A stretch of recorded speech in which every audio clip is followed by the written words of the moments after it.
Salatullah salamullah ala yasin Habibillah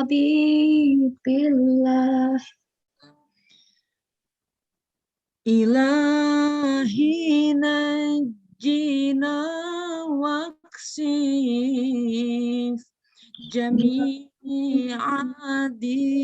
yati wasrif ilahi najjina waksif jami'adi yati wasrif makaidal aidal wakatuf bi ahlil badriyah makaidal aidal waltuf bi ahlil badriyah Ya Allah Salatullah Salamullah Ala Toha Rasulillah Salatullah Salamullah Ala Yasin Habibillah ilahi nafsi kurba minal asina wal atba ilahi nafisil kurba minal asina wal atba wa kulli baliyati wa waba bi ahlil badriyah Allah wa kulli baliyati wa waba bi ahlil badriyah Allah Salatullah Salamullah Ala Toha Rasulillah Salatullah Salamullah ala Yasin Habibillah Salatullah Salamullah ala Toha Rasulillah Salatullah Salamullah ala Yasin Habibillah.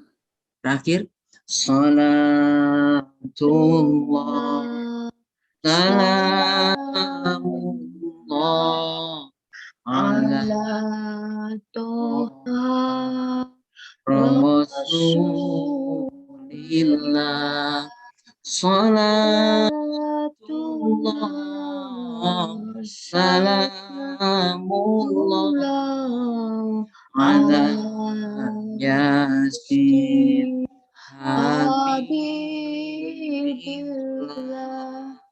Allahumma salli wa sallim wa barik alaihi bi barakati Ummul Quran. Al-Fatihah.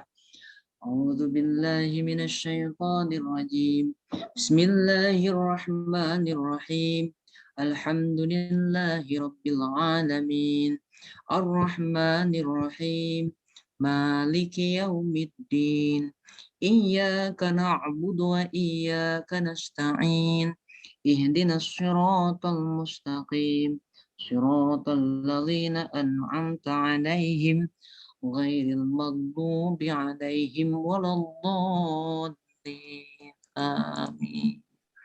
Alhamdulillahirrahmanirrahim. Saya serahkan ke Pak Ariza dan Ibu Julizar dari Darul Yakin. Assalamualaikum warahmatullahi wabarakatuh. Waalaikumsalam warahmatullahi wabarakatuh. Terima kasih Kang Anton Abdul Fattah yang telah memimpin pembacaan yasinan dan tahlilan sebelum pengajian Darul Yakin dimulai dengan pembicara tamu kita, dan terima kasih atas bimbingan pembacaan sholawat ke Rasulullah SAW dalam rangka bulan Maulid kelahiran, Maulud yang terlahirkan manusia agung menjadi teladan bagi kita semua, baginda Nabi besar Muhammad SAW. Terima kasih Kang Anton atas suaranya yang sangat merdu dan betul-betul membuat kita rindu kehadiran Kang Anton bersama kita di Belgia ini. Bapak Ibu, sebelum kami membawa acara ini, kami akan serahkan dulu kepada koordinator pengajian Diaspora Indonesia Darul Yakin, kepada Ibu Julizar Nurbani. Kami persilahkan untuk membuka acara ini. Silakan. Assalamualaikum warahmatullahi wabarakatuh. Terima kasih atas waktunya, Ariza. Ini maaf masuknya terlambat karena kebetulan hari ini ada rapat dengan sahabat Indonesia acaranya, jadi saya lari ke sana lari ke sini. Ya alhamdulillah keburu sempat ikutan sholawatan walaupun di mobil gitu. Alhamdulillah hari ini untuk kesekian kalinya kita bisa berkumpul kembali. Mudah-mudahan semua dalam keadaan sehat walafiat. Tidak ada kekurangan suatu apapun, dan mudah-mudahan, dan terima kasih juga untuk Kang Anton tadi yang sudah membimbing. Terima kasih untuk pembicara Kang Maman yang hari ini sudah hadir di sini untuk memberikan ilmunya, untuk memberikan berbagi pengalaman yang saya rasa Kang Maman ini pengalamannya sangat menarik sekali. Kalau saya dengar-dengar, saya lihat-lihat ini sangat benar-benar menarik. Mudah-mudahan hari ini ada ilmu yang bisa kita ambil, ada pengalaman yang bisa kita tiru gitu. Untuk selanjutnya tanpa berpikir panjang, tanpa berpanjang-panjang, saya kembalikan lagi ya ke Ariza. Ya Ariza, silahkan dimulai. Assalamualaikum warahmatullahi wabarakatuh. Waalaikumsalam warahmatullahi wabarakatuh. Bu Julizar Nurbani, koordinator Padi Darul Yakin, dan seluruh tim jemaah pengajian Darul Yakin yang telah mempersiapkan setiap acara pengajian Darul Yakin ini. Bismillahirrahmanirrahim. Assalamualaikum warahmatullahi wabarakatuh. Waalaikumsalam. Alhamdulillah bidzikrihi yatma'innul qulub. رحمته تغفر الذنوب أشهد أن لا إله إلا الله الخالق المعبود وأشهد أن سيدنا محمد عبده ورسوله الصادق الموعود اللهم صل وسلم وبارك على سيدنا وشفيعنا ونبينا محمد وعلى آله وأصحابه وأتباعه أهل الصدق والوفاء اللهم انفعنا بما علمتنا وعلمنا ما ينفعنا وزدنا علما وارزقنا فهما والحمد لله على كل حال أما بعد. Jemaah pengajian Darul Yakin di Belgia yang dirahmati Allah Subhanahu wa taala, para jemaah Zumiyun dan Zumiyat dari Indonesia atau belahan dunia lainnya yang hadir pada kesempatan pengajian daring kali ini. Selamat datang di pengajian Darul Yakin pada kesempatan kali ini. Semoga kita mendapatkan keberkahan dari apa-apa yang kita lakukan pada kesempatan kali ini. Bapak Ibu yang baik, banyak sahabat kita yang tidak bisa bergabung pada acara ini karena ada yang sakit ya. Banyak yang sakit, baik yang ada di Belgia maupun yang ada di Indonesia atau belahan negara lainnya. Mari kita doakan mereka agar sembuh, diangkat penyakitnya oleh Allah Subhanahu wa taala dan kembali seperti sedia kali sahat, kembali bekerja beraktivitas seperti biasanya. Ila hadratin Nabi Mustafa Muhammadin sallallahu alaihi wasallam. Al-Fatihah. Auzubillahi minasyaitonir rajim. Bismillah. Ar-Rahman. Iyyaka. Shiratal ladzina an'amta 'alaihim. Bapak Ibu yang baik, mari kita buka acara pengajian kita ini dengan bacaan basmalah. Bismillahirrahmanirrahim.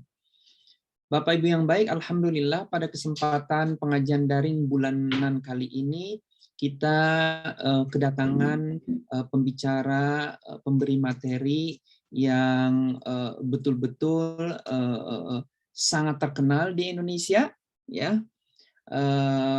Beliau ini sering tampil ya di televisi maupun sering diundang di berbagai acara ya, di radio, dan beliau adalah salah satu pemengaruh di medsos atau di dunia sosial media. Bapak Ibu yang baik, ialah Kang Maman. Ya, nama aslinya Maman Suherman. Dari namanya terkesan orang Sunda, tapi sebetulnya Kang Maman ini orang Makassar, Sulawesi ya. Beliau adalah alumni dari jurusan kriminologi ya, Fakultas Hukum Universitas Indonesia. Harusnya beliau menjadi entah pengacara, entah polisi ya, karena jurusan kriminolog. Sekarang justru malah jadi kelirumoloh. Ya, jadi malah tampil di Indonesian Lawak Club ya, klub lawak Indonesia. Nah, Kang Maman ini puluhan tahun menjadi wartawan sehingga Pimret ya, redaktur di kelompok Kompas dan Gramedia. Ya, beliau adalah seorang penulis, penyair, penggiat literasi, sudah menulis lebih dari 10 buku, dan yang terpenting adalah beliau ini betul-betul penggiat literasi di Indonesia. Luar biasa. Literasi itu apa? Literasi itu adalah kemampuan untuk membaca, menulis, dan kemampuan memahami apa yang kita baca. Loh, mengapa pengajian kita ini membahas tentang Islam dan literasi? Nah, ini yang kita akan bahas. Persoalannya adalah kita ini umat Islam ya, di mana wahyu pertama kali yang turun dari Allah Subhanahu wa taala kepada Muhammad sallallahu alaihi wasallam, surah Al-Alaq, surah yang ke-96, ayat pertama, 5 ayat pertama yang turun, tapi ayat pertama adalah Iqra. Bacalah. Ya. Jadi di Gua Hira di Mekah yang pertama kali turun adalah Iqra. Di hampir semua kitab tafsir justru ada perintah kepada Nabi Muhammad SAW. Itu menariknya ada bacalah, bukan sholli, sholatlah, bukan sum, puasalah, atau zaki, yaitu berzakatlah, tasaddaq, bersedekahlah, anfiq, berinfaklah, dan perintah-perintah ibadah mahdah atau muamalah lainnya. Tetapi justru malah bacalah, ya, kajilah, lihatlah. Nah, mengapa ketika firman Allah Subhanahu wa taala yang di pertama kali Iqra, tapi kenyataannya tingkat pendidikan, tingkat literasi ya seluruhnya di dunia muslim ini, kalau kita melihat berbagai laporan 5 sampai 10 tahun belakangan ini, 10 negara terendah tingkat literasinya itu diduduki oleh negara-negara muslim. Dan yang sangat menyedihkan adalah kita Indonesia, negara muslim terbesar di dunia, masuk dalam kategori literasi rendah. Dari mana penilaian literasi rendah? Dari berapa banyak buku yang dibaca, berapa jam yang dibaca oleh satu warga dalam sehari dia untuk membaca. Dari banyak penilaiannya. Selama ini, atau bahkan sampai hari ini yang terakhir, tahun 2021 ini, negara tertinggi dengan tingkat literasi masih ditempati oleh negara-negara barat, baik di Eropa, Amerika Utara, dan Australia. Oleh Australia, oleh Finlandia, Kanada, Amerika Serikat, Belgia, Ceko, kemudian Prancis, dan lain sebagainya. Bapak Ibu bisa melihatnya di berbagai sumber berita di internet. Nah, ini kan ada ketimpangan antara literasi kemampuan membaca dengan minat baca dengan perintah Allah Subhanahu wa taala, wahyu pertama kepada Rasulullah sallallahu alaihi wasallam. Ini yang pertama. Yang kedua, dalam kehidupan sehari-hari kami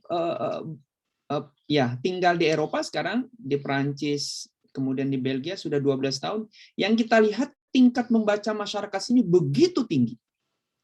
Begitu tinggi. Sebelum masa medsos ini mewabah, ya sekarang hampir sama ya tren kecenderungannya itu sibuk dengan ponsel cerdas, dengan medsosnya. Tetapi secara umum masyarakat sini itu masih sangat tinggi minat membaca, menghabiskan waktu membaca, baik itu di rumah, baik itu di kamar mandi, baik itu di toilet, baik itu di transportasi kendaraan umum dan lain sebagainya.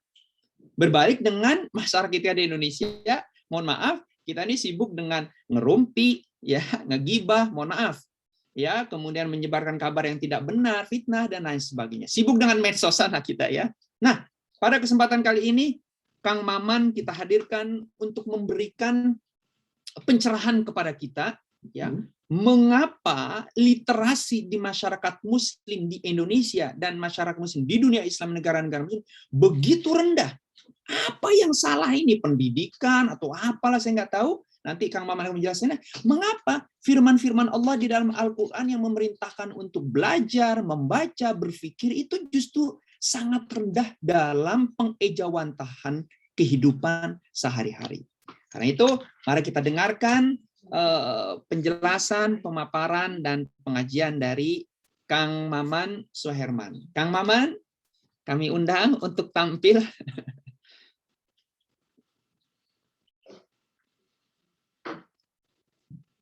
Ya, Kang Maman ini atau sedang halo?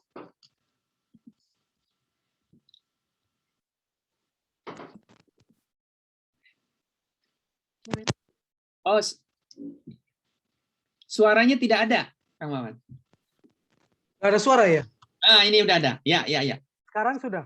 Ya, sudah. Oh, sudah. Ya. Baik.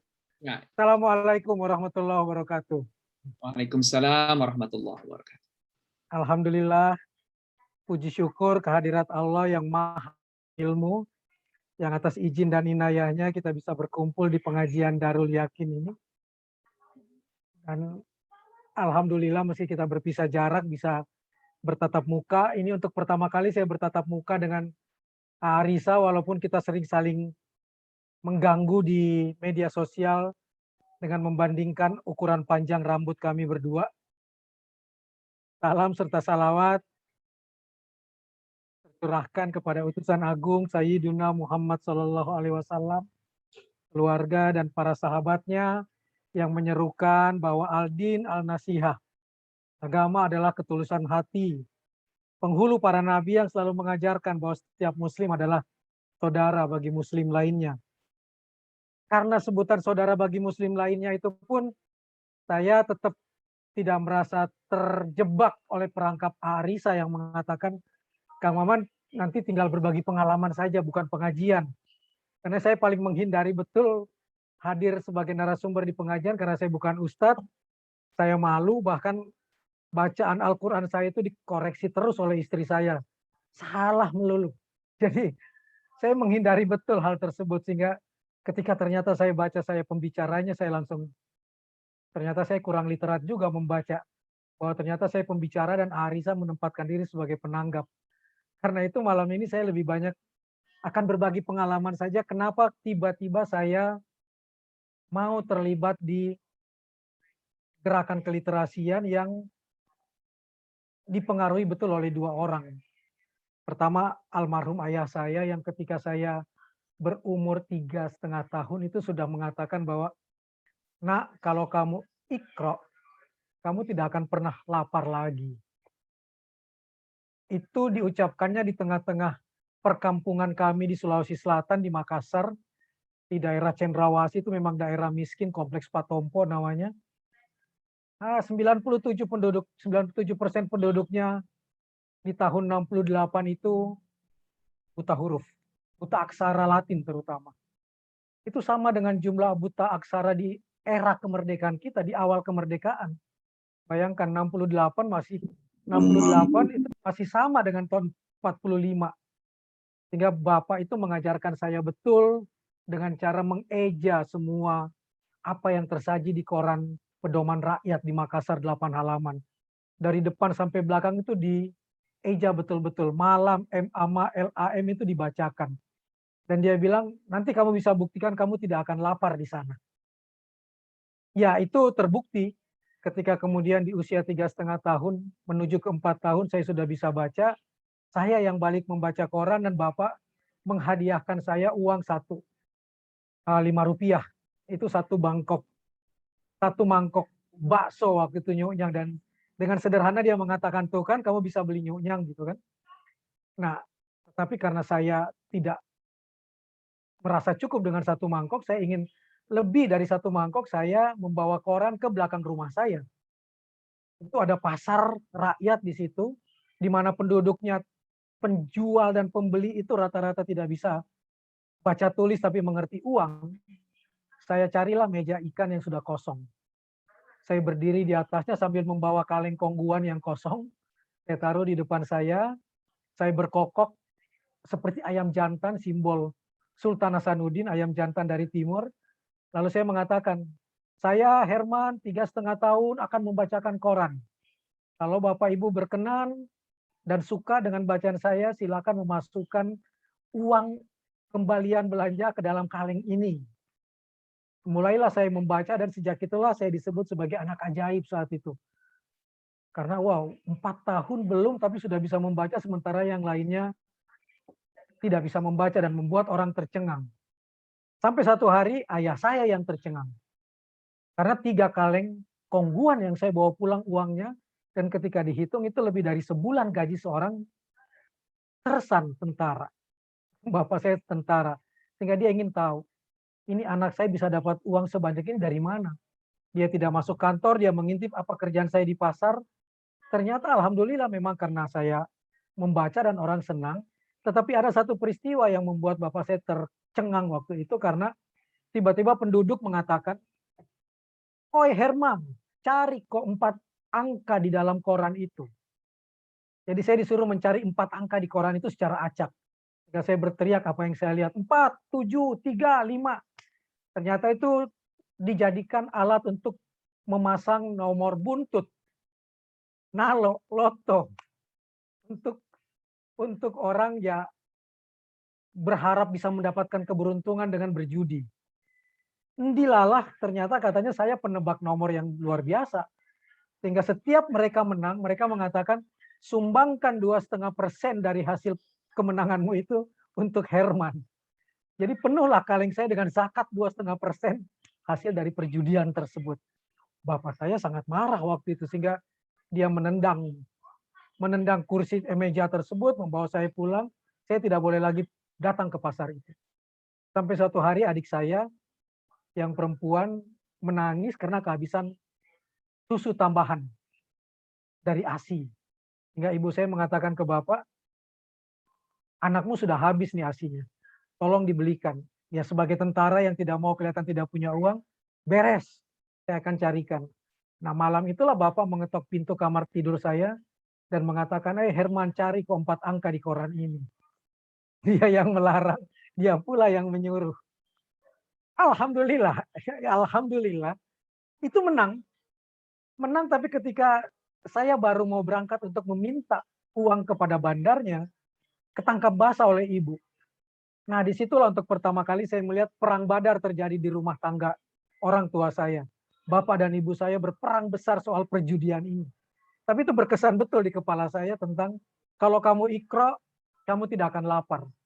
Dan itu yang membuat saya bisa jadi sarjana dan sebagainya ketika ayah sudah tidak ada dan ibu hanya hidup dari pensiunan, membesarkan kami 5 orang anak. Saya hidup dari dunia literasi tersebut.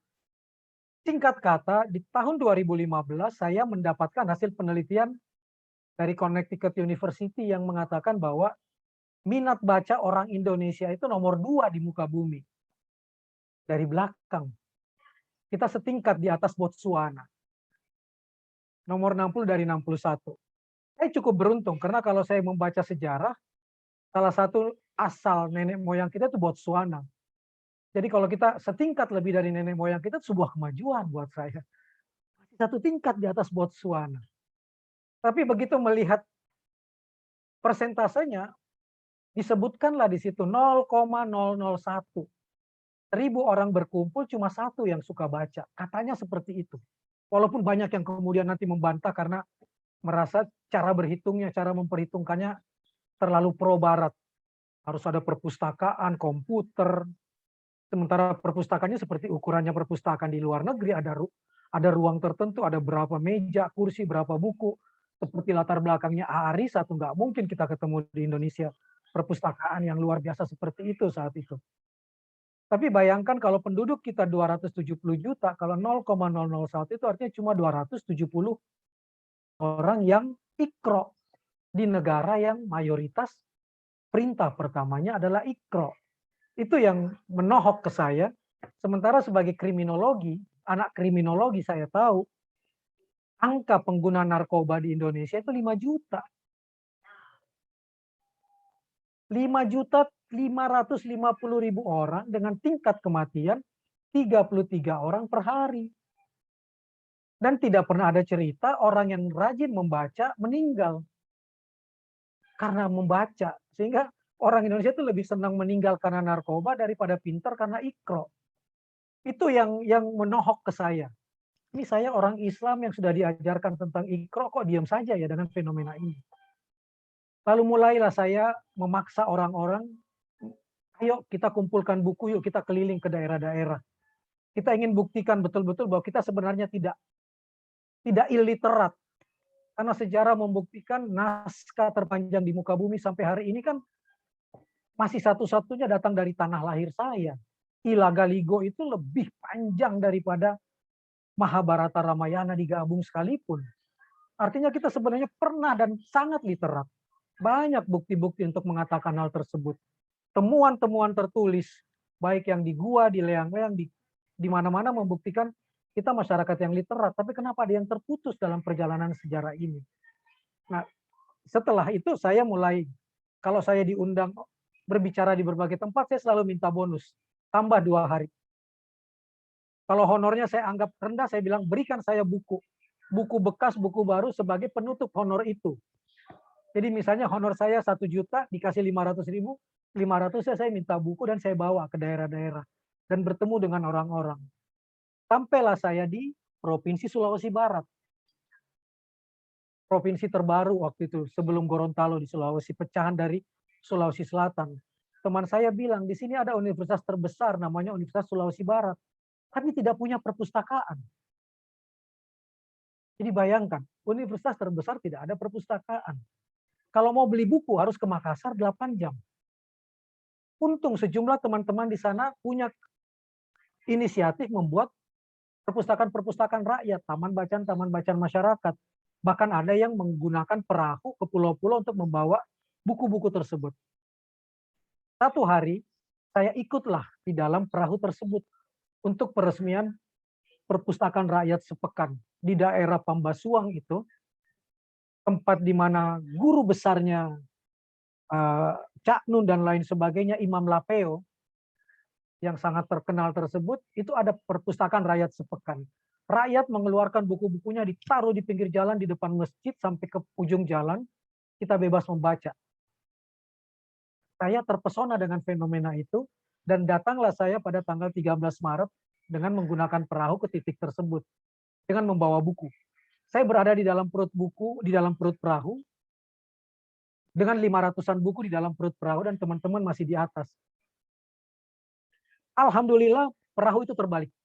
Terbaliknya itu betul-betul tertelungkup. Semua orang masih di atas bisa meloncat. Sementara saya ada di dalam perut perahu tersebut susah karena saya masih pakai ransel saya dan penuh dengan air. Dan itu perahu kayu. Bersyukur kata orang sih 3 menit bertahan di dalam air tanpa alat bantu bisa meninggal. Saya hampir 15 menit di dalam laut.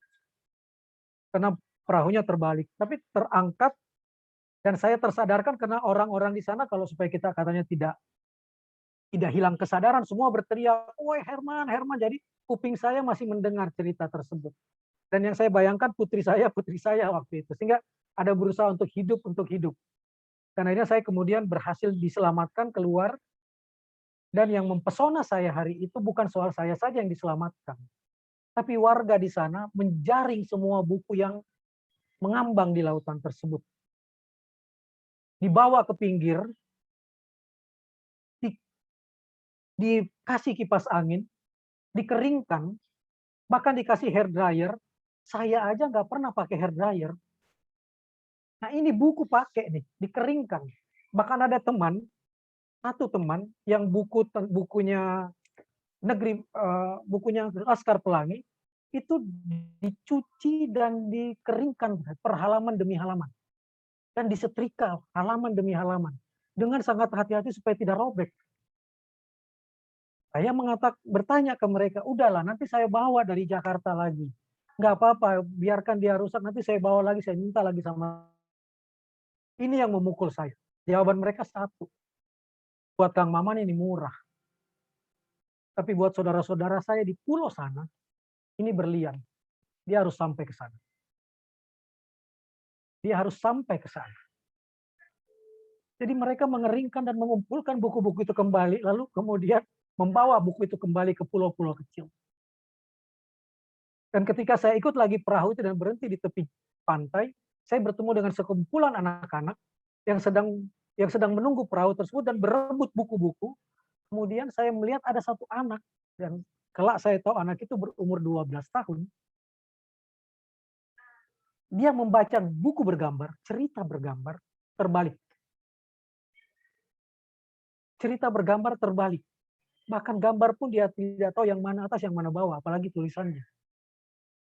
Ketika saya mendekat, dia seperti memperlihatkan muka belas kasihan untuk saya tidak menegur dia atau mempermalukan dia. Sehingga saya cuma tersenyum, duduk di sampingnya dan diam saja. 1 tahun kemudian, 2017, saya kembali ke daerah tersebut, naik perahu lagi, tiba-tiba anak-anak berlomba berenang mengejar perahu tersebut, dan ada satu anak yang langsung naik ke perahu dan mencium kaki saya dan memeluk saya. Dan mengatakan, Kang Maman masih ingat saya tidak? Saya sudah lupa, saya bilang saya tidak ingat. Saya anak yang kemarin itu, tahun lalu itu Kang Maman lihat baca buku terbalik. Tapi sekarang saya sudah bisa baca, Kang Maman.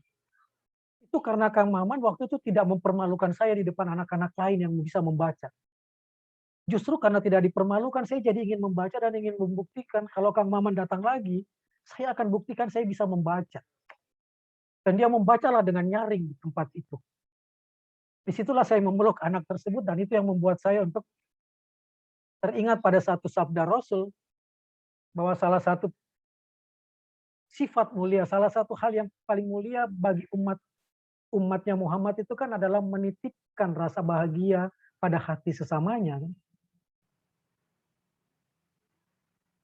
Itu yang jadi pikiran saya saat itu. Saya seperti ketemu surga betul ketika melihat anak itu berbinar-binar dan lain sebagainya, memeluk saya sampai mau mencium kaki saya dan mengatakan saya sudah bisa membaca. Sementara umurnya sudah 13. Dan fenomena ini saya temukan di berbagai tempat. 31 provinsi sudah saya jelajahi dan tidak ada satu provinsi pun yang tidak saya temukan fenomena semacam itu. Sehingga di tengah ketidakpercayaan saya terhadap angka 0,001, saya meyakini bahwa fenomena itu ada. Ini yang membuat saya terpukul dan kemudian saya mencobalah melihat data-data tersebut. Tadi sudah disebutkan oleh Arisa. Siapakah negara-negara paling literat? Tahun 2016, hasil penelitian mengatakan Finlandia, Norway, Islandia, Denmark, Swedia.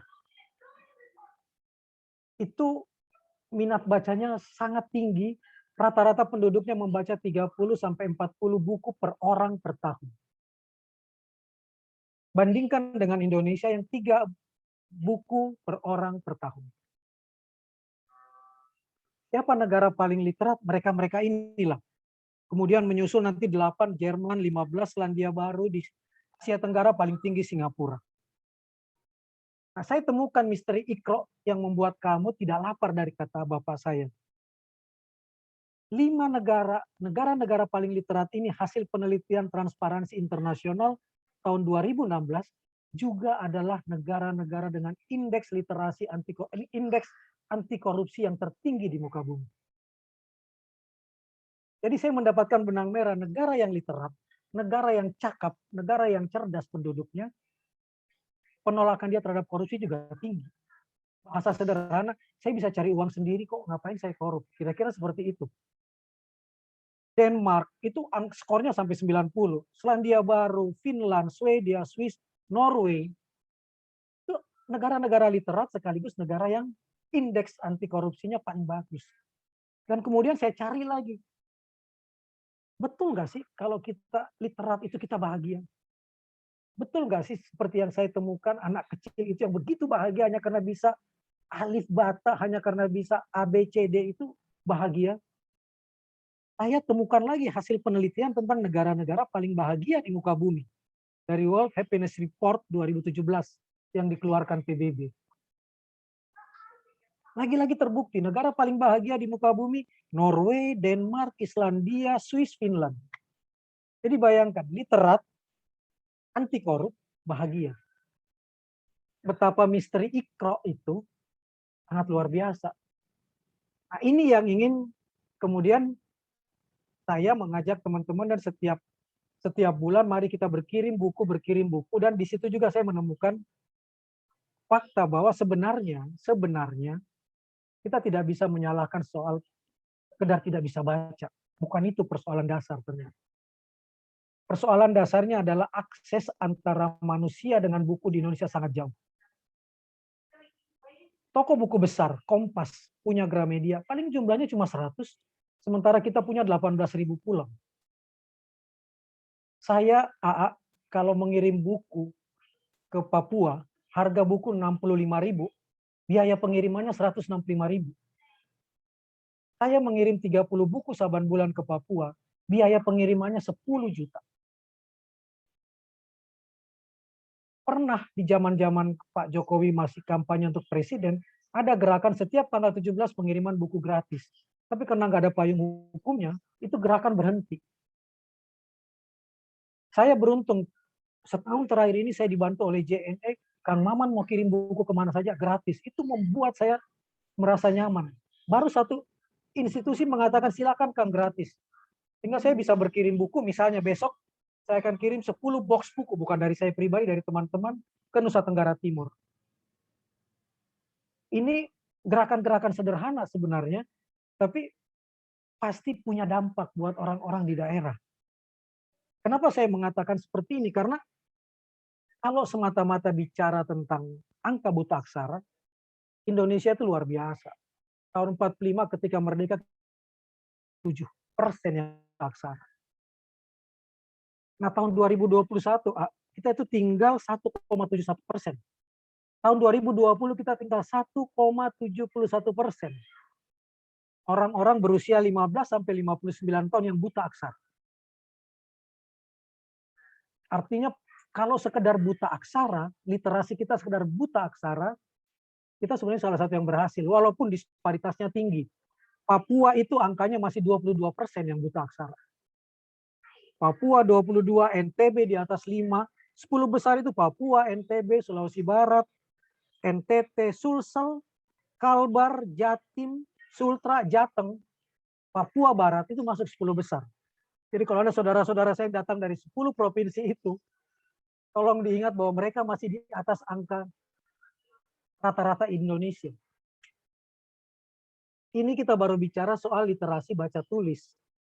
Tadi AA udah mengatakan bahwa tidak sekedar baca tulis, sehingga seharusnya gerakan Iqra, seperti apa yang ditulis juga diperintahkan oleh Allah kan, bahwa Iqra itu ya dari buayan ibu sampai liang lahat. Orang-orang sekarang mengatakan jadilah pembelajar seumur hidup. Seharusnya ini diwujudkan. Yang kedua, setelah Iqra, Allah kan mengingatkan terus-menerus. Apakah kamu tidak menggunakan pikiranmu? Afala ta'qilun, afala yatafakkarun, seperti itu terus-menerus. Sehingga artinya tidak boleh berhenti untuk memikirkan hal tersebut, untuk tidak sekedar berhenti baca. Karena ketika turun kita ke lapangan, saya sangat setuju mereka bisa baca. Tapi coba tes. Dengan gerakan membaca 15 menit sebelum masuk sekolah, rata-rata anak kita bisa baca. Tapi kasih langkah yang kedua.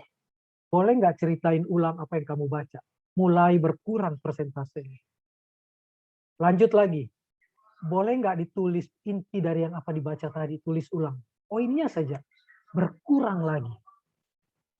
Hingga tingkat aliterasi kita, ahli baca, aktivitas literasi membaca kita, masih berhenti di literasi teknis, sekedar baca. Literasi fungsional menurun, apalagi literasi budaya. Sementara literasi menurut Ki Hajar Dewantoro, ya kalau orang luar negeri mungkin mengatakan kognitif, afektif, psikomotorik. Tapi buat Ki Hajar dengan bahasa yang sangat sederhana, ngerti, ngerasa, ngelakoni, itu literasi.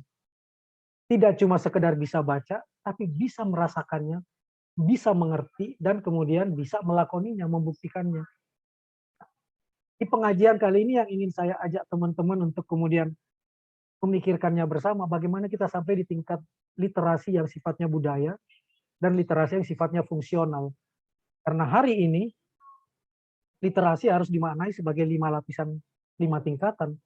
Yang pertama betul kemampuan baca tulis hitung, yang menurut saya harus ditambah 1, akan ditambah 2, pemahaman atau pembangunan karakter dari dini. Di era literasi digital, ini yang hilang. Kalau karakter, kita lihat anak-anak Jepang sejak kecil sudah diajar mencuci piringnya sendiri, membersihkan ruang kelasnya sendiri, bukan PR yang dibebankan kepada mereka. Artinya kan karakter dulu yang dibangun. Suka membaca sejak kecil, sopan kepada orang lain, ini yang tidak boleh dilupakan. Jadi baca, tulis, hitung, bangunan karakter, dan berbicara di depan publik, berbicara dengan orang lain. Supaya tidak terjadi suasana monolog, di mana guru berbicara terus-menerus dan anaknya cuma jadi pendengar. Merdeka belajar harusnya berbalik seperti itu. Itu yang pertama. Yang kedua, literasi yang kedua seharusnya adalah kemampuan mengakses informasi yang tepat, yang benar, yang teraktual, yang terupdate. Ini juga kita masih rendah. Bagaimana saya bisa mendapatkan bahan bacaan yang teraktual kalau orang bilang begini, ya buku-buku cetakan sedikit, sekarang kan ada buku-buku e-book, buku-buku online. Pertanyaan cuma satu, memangnya buku online lebih murah? Karena kita harus membeli gadget, memangnya waktu belajar dari rumah, keluarga kita tidak heboh. Ada 3 anak, berarti kan harus pegang 3 gadget. Siapa yang mampu membelikan? Belum bicara pulsa. Belum nanti kita akan, AA kalau pulang ke Indonesia akan ketemu banyak sekali yang namanya bukit wifi. Karena kalau di desa itu hanya di bukit itu ketemu wifi, ketemu internet, ketemu sinyal. Sehingga mereka harus jalan 3-4 jam dari rumahnya untuk ke sana. Sahabat saya di Wonogiri, ini di Jawa, di Wonogiri harus naik pohon untuk dapat sinyal. Jadi harus punya keterampilan naik pohon sambil bawa gadget, sambil nulis di atas pohon. Kemampuan mengakses itu yang kedua. Yang ketiga, kemampuan membaca yang tersirat dari yang tersurat. Ini Bagaimana dia bisa membaca ulang kah? Dia bisa menulis kembali apa yang dituliskan. Dan yang kemampuan keempat, kemampuan critical thinking. Kemampuan untuk kritis terhadap buku-buku, terhadap bahan bacaan, supaya kita tidak terjebak pada ujaran kebencian, hoax, dan lain sebagainya. Karena tadi kita disebut minat baca rendah, tapi Indonesia adalah negara nomor 5 paling cerewet di media sosial. Jakarta, Bandung, Jogja adalah kota-kota tercerewet di muka bumi di Twitter dengan jumlah Twitternya 15 cuitan per detik. Jadi bayangkan, minat baca rendah, tapi cuitannya 15 cuitan per detik. Salah satu penyumbangnya namanya Kang Maman, yang juga rajin bercuit-cuit di sana. Jadi kita bisa bayangkan apa isinya media sosial kita. Padahal Islam mengajarkan kita kalau tidak tahu lebih baik diam. Misalnya, kalau ini tidak, saya paling tahu. Itu yang jadi masalah. Nah, literasi kelima yang menjadi penutup saya hari ini adalah kemampuan memproduksi barang dan jasa yang bisa bersaing di pasar global.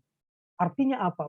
Perpustakaan-perpustakaan di daerah jangan cuma berlomba memperbanyak buku, tapi betul-betul mengkurasi buku sesuai dengan kepentingan daerahnya. Jangan sampai daerah pertanian bukunya buku maritim yang banyak, dan sebaliknya. Jadi jangan mengirim buku asal mengirim, tapi bertanya betul ke perpustakaan itu, penduduk di sana butuh buku apa yang bisa kemudian dipraktekkan untuk meningkatkan kualitas bahan produksi mereka. Supaya kita tidak mengajarkan burung untuk berenang dan tidak mengajarkan ikan untuk terbang, yang menjadi permasalahan besar dalam dunia pendidikan kita. Terakhir, UNESCO bilang, untuk sebuah negara literat, satu warga paling tidak mengakses 3 buku baru setahun. Di Indonesia hari ini, 9 orang berebut 1 buku. Karena di Indonesia ini dengan jumlah 270 juta, hanya ada 30 juta buku baru. Artinya 9 orang berebut 1 buku. Seharusnya 3 kali 270 juta tersedia buku, baru kita literat. Ini permasalahan Iqra terbesar di negeri ini. Jadi bukan soal minat baca, tapi juga persoalan akses kepada bahan baca. Kira-kira itu pengantarnya yang sedemikian panjang ini. Terima kasih. Assalamualaikum warahmatullahi wabarakatuh. Waalaikumsalam warahmatullahi wabarakatuh. Terima kasih banyak Kang Maman atas pemaparannya berdasarkan pengalaman pribadi, pengalaman bersama teman-teman untuk menggalakkan tingkat literasi di Indonesia, terutama di daerah-daerah terdepan di Indonesia. Bapak Ibu yang baik, sebelum kita berdialog, bertanya jawab dengan Kang Maman, izinkan saya, Kang Maman, izinkan jemaah sekalian untuk memberikan dan tanggapan. Ada beberapa catatan dan tanggapan untuk Kang Maman dan Bapak Ibu sekalian, baik di Belgia maupun di Indonesia. Yang pertama, terkait masalah perintah Allah Subhanahu wa taala pertama yang diwahyukan kepada Rasulullah SAW, Iqra ini, seperti telah dipaparkan Kang Maman, dalam praktik keseharian itu boleh dikatakan jauh panggang daripada api, sangat rendah tingkat literasi dengan kelima macamnya itu. Tapi yang menarik bagi saya adalah persoalan diri Nabi yang selalu ditafsirkan sebagai an-nabiyul ummiyu atau nabi yang ummi. Nah, jangan-jangan Kang Maman, mengapa masyarakat muslim Indonesia dan masyarakat muslim di berbagai belahan dunia muslim lainnya itu juga literasinya rendah, karena selalu menafsirkan Muhammad yang ummi, yang ditafsirkan sebagai buta huruf, buta tulis, buta membaca. Jadi tidak bisa membaca dan menulis. Nah, tentu kelompok pendapat ini banyak dukungan teologisnya. Tetapi saya lebih cenderung memegang pendapat yang kedua nih, Kang Maman, jemaah sekalian. Ummi di dalam Al-Quran itu tidak bisa diartikan sebagai buta huruf, buta aksara, tidak bisa baca, tidak bisa nulis. Mengapa? Karena implikasi atau akibatnya ini luar biasa besar loh. Tidak sedikit saya mendengar, Rasulullah aja ummi katanya. Nah ini bahaya sekali menurut saya. Saya lebih tertarik yang menjelaskan bahwa ummi di sini berarti sebagai berikut. Saya akan kutipkan dari beberapa kitab hadis nih Kang Maman dan jemaah sekalian. Pertama, menurut Syekh Imam An-Nawawi Al-Bantani, seorang ulama besar Indonesia, di dalam kitab tafsirnya Marah Labid, ketika menafsirkan surah Al-A'raf, surah ke-7 ayat 57 dan 58, makna an-nabiyul ummi, nabi yang ummi itu artinya dia bukannya ummi buta tulis, buta aksara, tetapi tidak pernah belajar ke guru dan tidak ada guru yang mengajarkan. Satu.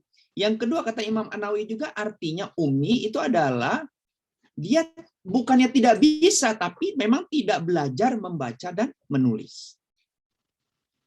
Lalu kita buka kitab tafsir yang lain. Di dalam kitab tafsir Imam At-Tabari, makna ummi di situ adalah bangsa yang bukan Arab.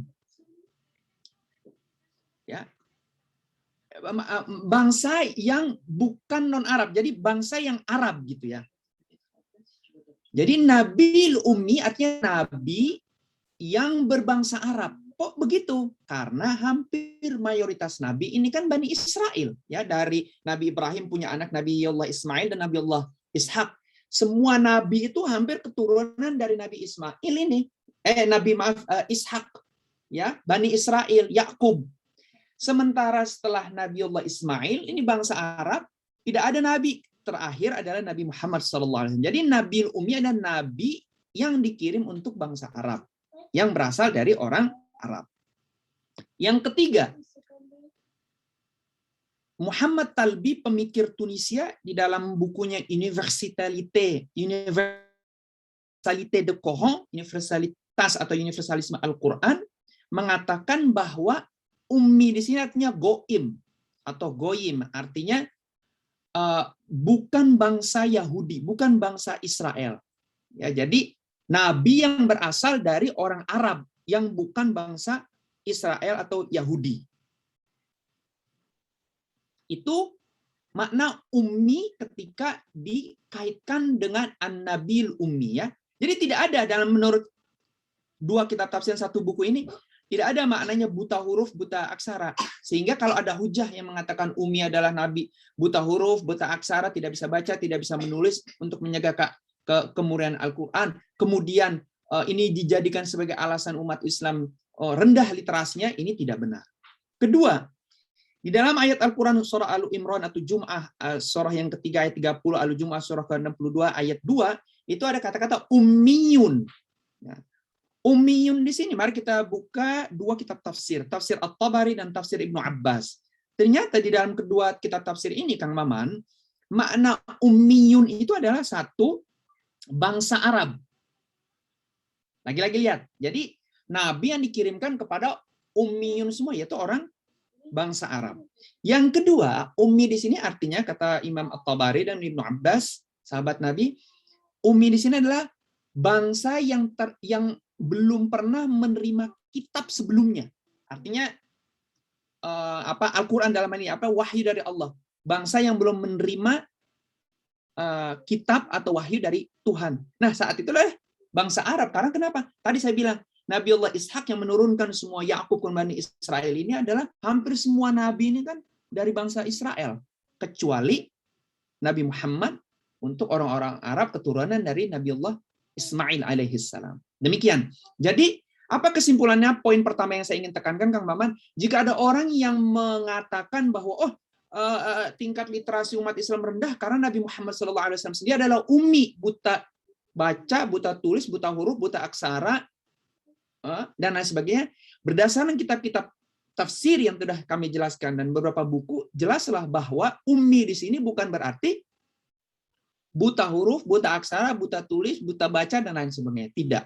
Ya. Itu satu tanggapan saya, Kang Maman. Yang kedua, jika kita melihat sejarah Islam, Kang Maman, baik itu sejarah Islam dari mulai masa Khulafa ar-Rasyidin, terutama pada masa Umayyah dan Abbasiyah, sejarah Islam, itu menunjukkan betapa Islam menjadi produsen pengetahuan yang luar biasa. Pada masa dinasti Abbasiyah, ya, abad ke 750 sekian sampai 1258, ini menjadi pusat keilmuan luar biasa yang menjadi jembatan bagi kemajuan bangsa Eropa. Jadi semua ilmu pengetahuan dari Yunani, Latin, semua itu diterjemahkan di Irak, di Baghdad, ya, pada abad ke-8 dan ke-9. Bahkan proses penerjemahan dari buku-buku yang ada di Yunani, ya, ini adalah gerakan keilmuan terbesar di dalam sejarah manusia. Tidak ada proses penerjemahan ilmu pengetahuan, proyek ilmu pengetahuan yang lebih besar dari proyek penerjemahan keilmuan yang dilakukan pada masa dinasti Abbasiyah, terutama pada masa Mutawakkil,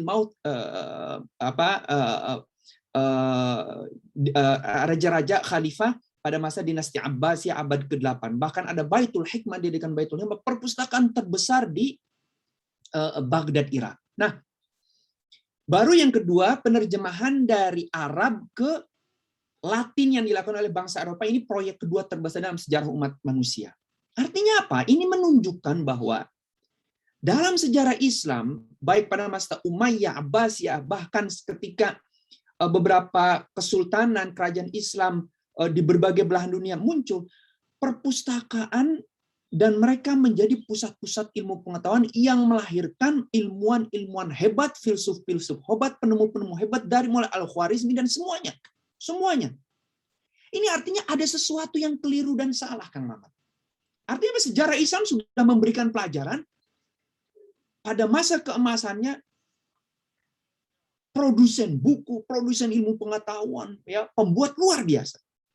Yang sekarang justru kenapa negara Muslim mayoritas semuanya itu sangat rendah dalam memproduksi ilmu pengetahuan. Itu sejarah Islam. Sekarang yang B-nya, sejarah Nusantara bagaimana? Nah, barusan 2 jam yang lalu, Kang Maman, kita membahas mengenai naskah-naskah di Nusantara. Bayangkan, sebelum masa sekarang, pada masa Hindu-Buddha, sekitar 45 Masehi sampai 12 atau 16 di Jawa, lalu pada masa Islam ya 13 sampai 18 Masehi, itu kerajaan-kerajaan Hindu, Buddha, dan kerajaan-kerajaan Islam di Nusantara ya menjadi juga produsen buku dengan naskah-naskah sebagai penyalin. Di mana letaknya pada masa Hindu Buddha itu adalah di asrama-asrama, tempat belajar orang-orang Hindu dan Buddha, para ahli agamawan. Pada masa Islam itu di pesantren dan di masjid. Waktu saya menulis disertasi doktor saya di Paris mengenai filologi dan sejarah, salah satu naskah yang saya kaji itu ada hasil rampasan penjajah Belanda yang dikirim oleh Snuffer Groningen ke Universitas Leiden. Dan ternyata semua naskah ini milik siapa? Seorang syekh, pimpinan pesantren di Banten. Artinya apa? Ini kiai-kiai ini memiliki buku naskah luar biasa. Ya kan? Jadi pada masa Hindu Buddha, pada masa Islam, santri, kiai, pesantren jadi epicentrum dan skriptorum sebagai pusat pembuat dan sebagai pusat penyalinan naskah. Naskah itu saat itu seperti buku ya. Jadi pesantren ini semacam penerbit lah kira-kira. Bayangkan, apa nggak dahsyat itu? Yang tadi 2 jam yang lalu kami menyampaikan, ayo kita kaji ini hasil peninggalan masa kejayaan Islam Nusantara di Nusantara saat itu. Gitu. Artinya apa, Kang Maman? Dari sejarah Islam dan sejarah Nusantara ini mengajarkan kepada kita bahwa sejarah nenek moyang kita ini mengajarkan luar biasa. Baca, produksi buku, dan lain sebagainya. Ada apa kemudian sekarang menjadi seperti ini? Ketimpangan ekonomi, itu jawabannya iya. Ketimpangan politik, iya. Ketimpangan banyak sekali yang harus diperbaiki tentunya Kang Maman dari pemaparan tadi. Nah, daripada kita mengutuk kegelapan, lebih baik kita menyalakan lilin apa yang bisa kita lakukan. Poin yang ketiga yang saya lakukan, yang katakan, selain kemampuan membaca, kemampuan memahami, kritis memahami bacaan, ternyata ini bukan persoalan 1-2 orang, Kang Maman. Bukan saja persoalan daerah-daerah terpencil, tertinggal, pulau terdepan atau terluar, tetapi ini hampir menjadi terstruktur, ada masif, bahwa membaca secara kritis, ini persoalan bangsa kita, Kang Maman. Ini bisa terbukti, semua mahasiswa-mahasiswi saat mereka selesai S1, lalu melanjutkan S2, S3, baik di dalam negeri, apalagi luar negeri, tampak sekali kemampuan literasi kita, kemampuan membaca secara kritis kita lemah. Ini saya harus jujur katakan, termasuk saya. Saya baru tahu bagaimana cara membaca bagus, memahami semua, itu setelah S2, S3 di luar negeri, di Prancis, kemudian terus sekarang di Belgia, dan teman-teman yang S2, S3 di luar negeri. Mengapa gitu? Ini kan persoalan, Kang Maman. Mengapa kemampuan membaca, kemampuan memahami bacaan itu justru terasa di luar negeri? Karena itu terkait dengan memang kemajuan negara-negara tersebut, kan, di Eropa, di Amerika, di Australia. Mengapa ini? Ini menarik. Artinya yang saya ingin ungkapkan adalah kemampuan membaca, memahami secara kritis, ternyata ini persoalan bagi kita semua, bahkan bagi yang S2, S3, baru sadar dan baru tahu cara berpikir yang bagus. Ini kan persoalan besar loh. Kita baru menyadari kita tidak punya kemampuan literasi kritis setelah kita, atau saat kita melakukan studi kuliah pasca sarjana. Ini kan persoalan besar bagi bangsa kita, yang harusnya sudah dipecahkan dari mulai kecil. Nah, kebetulan Kang Maman, semua jemaah kita ini semuanya ibu-ibu yang tinggal di Belgia dan di Prancis dan di Jerman, di Belanda. Anak-anak kami atau ini ibu-ibu dan bapak-bapak yang hadir di sini secara daring, itu kemampuan membacanya luar biasa dalam arti menjadi kritis mereka. Ini kan berarti kembali kepada sistem pendidikan kita. Ya, lagi-lagi Barat menjadi rujukan kemajuan sistem pendidikan. Ini lagi-lagi persoalan bagi kita semua, mengapa Iqra, mengapa Al-Qur'an, hadis yang memerintahkan menuntut ilmu menjadi tidak terejawantahkan dalam perilaku kehidupan kelompok maupun negara bangsa. Poin terakhir yang saya ingin tanggapi, dan mudah-mudahan ini menjadi pemikiran bagi kita semua adalah, lalu apa sumbangan yang mau kita berikan? Nah, saya mengajak kepada Bapak Ibu semua yang tinggal di Eropa maupun yang tinggal di Indonesia, yuk kita bersama untuk memberikan infak, sedekah berupa buku atau uang yang nanti diberikan buku, kemana saja yang Bapak Ibu percayai, atau kalau Ibu Bapak percaya ke Kang Maman, silakan sumbang buku, sumbang uang, dikirim ke Kang Maman, nanti beliau yang akan menyebarkannya ke berbagai pelosok di Indonesia. Jika mempercayai Kang Maman, kalau Ibu Bapak sudah punya lembaga sendiri, punya ormas, punya LSM yang dapat dipercaya untuk mengirim buku, silakan, nggak ada masalah juga, silakan, bebas. Yang Muhammadiyah ke Muhammadiyah, yang NU ke NU, Persis, Wartis, silakan, bebas ya, atau LSM manapun. Tapi kalau percaya ke Kang Maman, ini ada langsung buktinya orangnya. Jadi mudah-mudahan dengan pengajian kali ini menyadarkan kita, terutama kita nih yang tinggal di Eropa, bahwa yuk kita bantu anak-anak kita, cucu kita, keponakan kita, adik-adik kita yang ada di Indonesia yang tinggal di berbagai pelosok di Nusantara yang sangat membutuhkan taman bacaan. Dan mudah-mudahan dengan kehadiran Kang Maman, saya undang dia untuk hadir di pengajian kita, ini bisa menjadi pintu, ya, jendela untuk membantu saudara-saudara kita di Indonesia, dan mudah-mudahan juga sebagai pintu dan jendela untuk kita beramal. Demikian dari kami dan mudah-mudahan nanti silakan kalau Kang Maman menanggapi lagi dan kita buka kepada Bapak Ibu yang ingin bertanya. Oh, ini ada pertanyaan Kang Maman. Bagaimana dengan pertanyaan pertama dari Bu Zurasni Abidin? Bagaimana dengan buku yang dibacakan atau audiobook ya? Sekarang Kang Maman itu ada banyak fasilitas, kita nggak perlu baca sambil dengar saja. Ya. Pertanyaannya, apakah ada kekurangan dibandingkan dengan membaca buku biasa? Satu itu dari Bu Zurasni. Yang kedua dari Bu Julizar.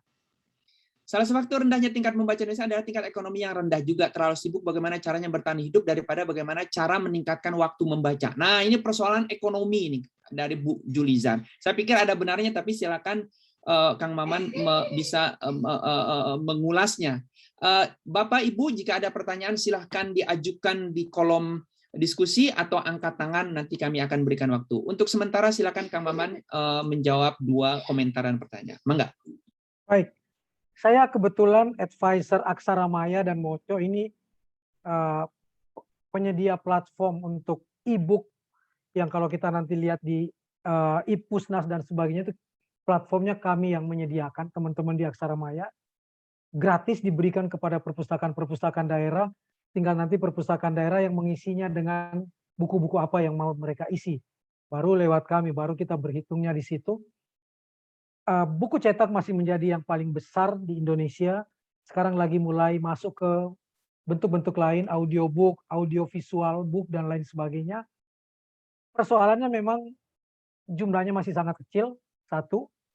Yang kedua, di seluruh dunia pun buku-buku e-book itu kan baru 3-5% yang terserap pada penduduk, termasuk di Indonesia, karena masih mahalnya kuota, masih susahnya wifi, sehingga saya termasuk orang yang mendukung gerakan pemerintah hari ini untuk sampai tahun 2022 50 juta orang menjadi sangat literat secara digital, dan 2024 tidak ada lagi blank spot di Indonesia misalnya.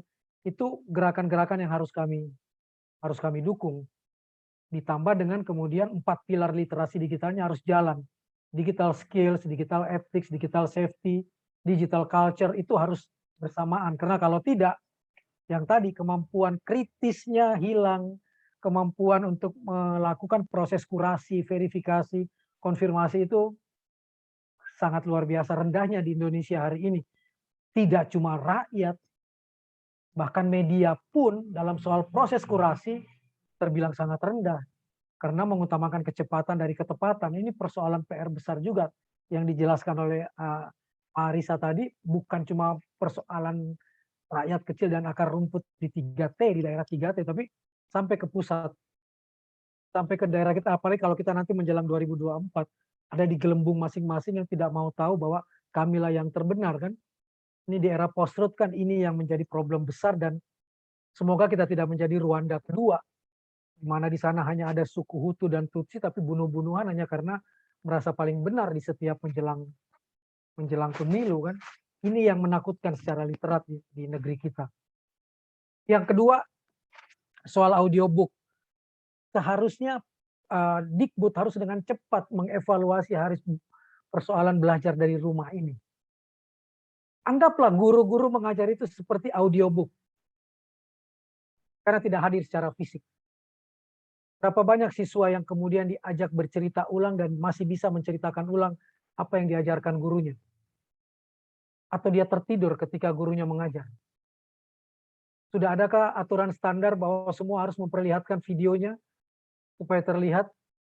Sudahkah ada standar operasional tentang ketika dia mengerjakan PR di rumah, peran orang tua hanya boleh berapa persen misalnya? Ini yang harus dievaluasi oleh Diknas hari ini menurut saya. Pembelajaran daring harus menjadi PR besar. Supaya kita tahu sejauh mana audiobook itu bermanfaat juga buat siswa. Jadi sebenarnya pandemi ini membantu kita untuk mempercepat proses ini.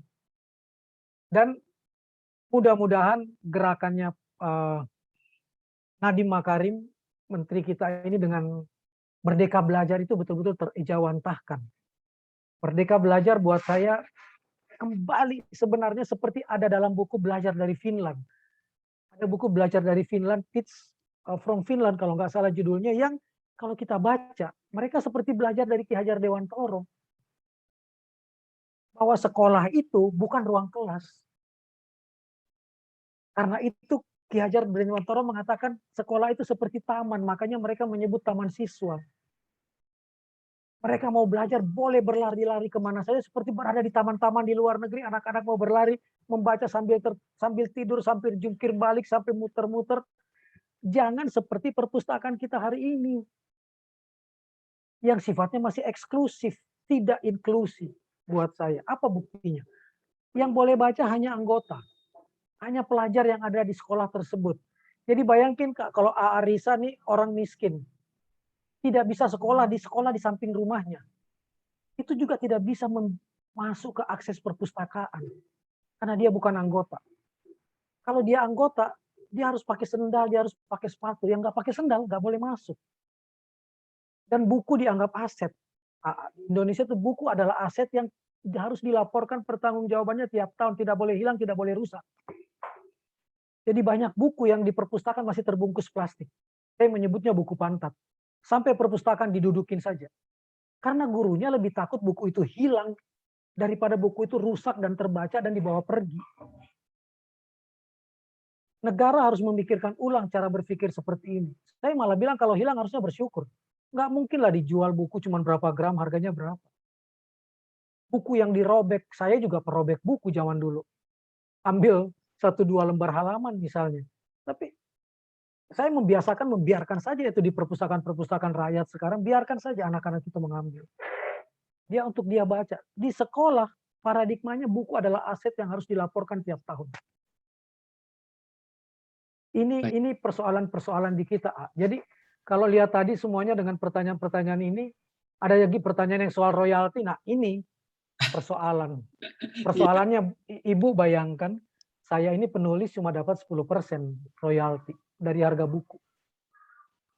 Tetapi betapa saya tidak menangis, betapa saya harus menangis berulang-ulang kalau melihat di marketplace, buku saya dijual 20.000, 30.000, harganya 110.000. Bajakan-bajakan dan lain sebagainya. Sehingga ada gerakan di kami dengan Aksara Maya kami itu bikin digital rights management. Bahkan buku-buku e-book pun, bahkan Ibu tidak bisa capture, tidak bisa print, tidak bisa satu untuk satu orang. Mau di capture halaman demi halamannya pun nggak bisa. Karena di Depok, di capture itu dibawa ke Depok bisa dijilid dengan sangat bagus seperti buku aslinya.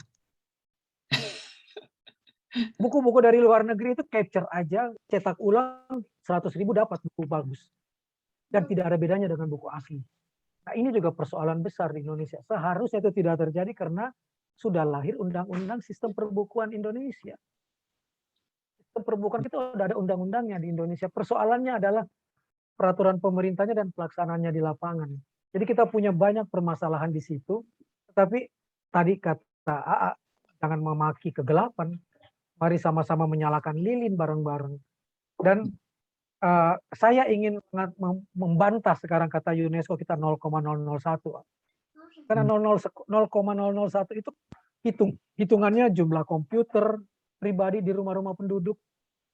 Baru disebut itu indikasi literat. Jumlah perpustakaan dengan ukuran-ukuran standar seperti yang diinginkan yang ada di Eropa, berapa ukurannya minimal dan lain sebagainya. Rakyat sekarang sudah berdaya dengan taman-taman baca. Membawa buku itu pakai motor. Sahabat-sahabat saya sambil jualan tahu di kiri, buku di kanan. Jualan sambil pakai motor, pakai perahu, bahkan sahabat saya di Papua, Agus Mandowen itu atlet angkat besi. Dia cuma bilang satu, biar saja saya yang bodoh. Adik-adik saya yang Papua lain nggak boleh bodoh.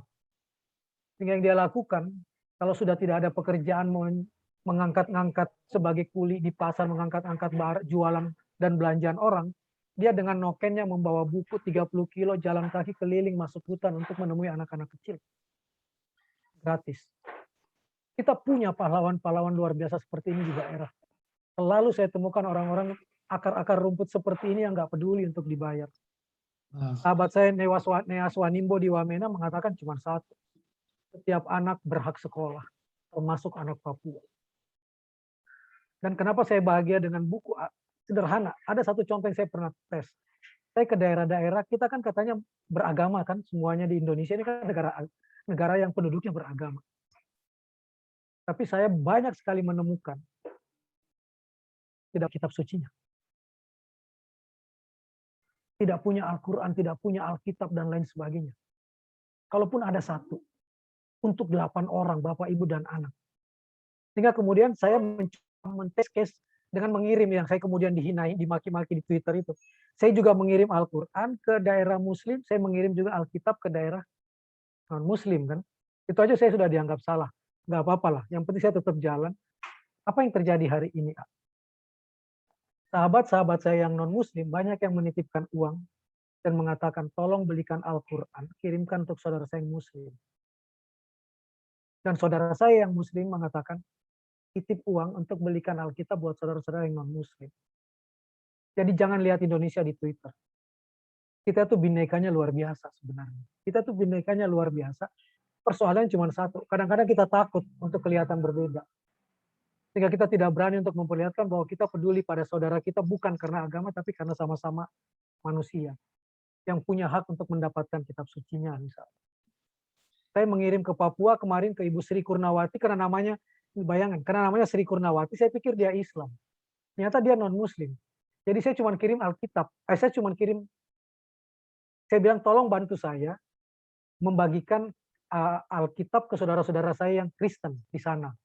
Mau kan ya Sri? Mau banget Pak. Karena saya pikir dia Islam kan. Jadi saya minta maaf dulu.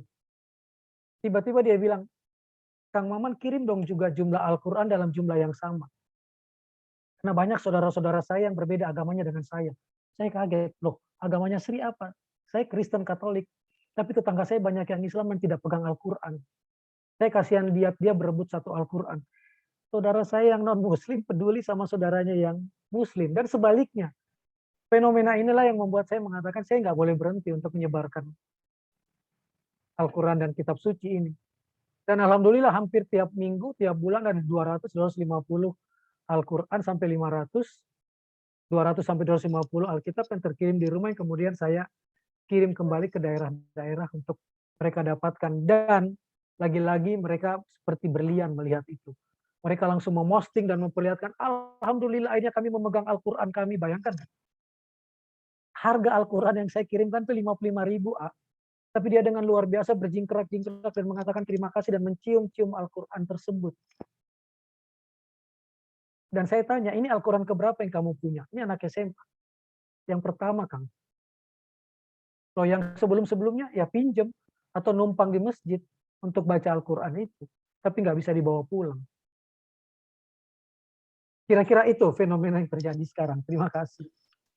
Wow, terima kasih Kang Maman. Ini luar biasa sekali ya penjelasan Kang Maman dengan berbagai pengalamannya betul-betul menyentuh hati kita betapa Indonesia di berbagai pelosok daerah itu minat bacanya tinggi dan perjuangannya untuk membantu sesama itu sangat tinggi. Ini berarti tetap di tengah masih rendahnya literasi Indonesia masih ada secercah harapan, bukan masih ada secercah harapan agar masyarakat negara kita maju dan banyak membaca. Mungkin maaf, mungkin karena itu saya ingin menjawab pernyataan tadi bahwa sebenarnya kita pusat-pusat budayanya luar biasa.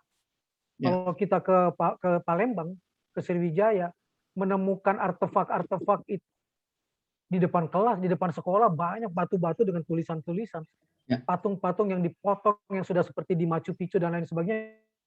Karena saya cuma curiga satu, kita punya pusat-pusat budaya tersebut tapi terlalu eksklusif, sehingga di titik-titik itulah orang cerdas berada, ya. Dan tidak disebar. Ya. Kita harus ke sana, harus ke sana. Tadi posisinya kan kita sebut pusat-pusat budaya kita di Banten luar biasa. Yang dicuri oleh Snok Horgronya itu di Banten misalnya. Di Sriwijaya, di Majapahit itu luar biasa. Di Sulawesi itu luar biasa. Coba bedah karakter, siapa pemiliknya? Datang dari kelas ekonomi mana? Sampai nggak ke rakyat terbawah? Ya. Sampai nggak ke rakyat terbawah yang juga rindu untuk memegang buku itu. Ya, Itu wow. persoalannya. Ya, betul. Wow, bagus sekali. Ini ada beberapa pertanyaan lagi, Kang Maman. Apa sih susahnya merubah kurikulum agar anak SD sudah dianjurkan membaca satu buku wajib, kemudian disuruh merangkum dan memaparkannya di kelas? Itu dari Bu Zurasni. Yang kedua, dari Pak Zarkashi Bilal Arafat. Apa sih strategi Kang Maman sebagai penulis dan pegiat literasi dalam meningkatkan daya baca masyarakat Indonesia sehingga akan terbentuk budaya literasi? Kemudian dari Mas Zidni mungkin ya. Sejauh apa pengaruh kebijakan perpajakan dan bea masuk mempengaruhi minat pembaca? Maksudnya kan dengan adanya pajak dan bea ini buku jadi mahal, Kang Maman.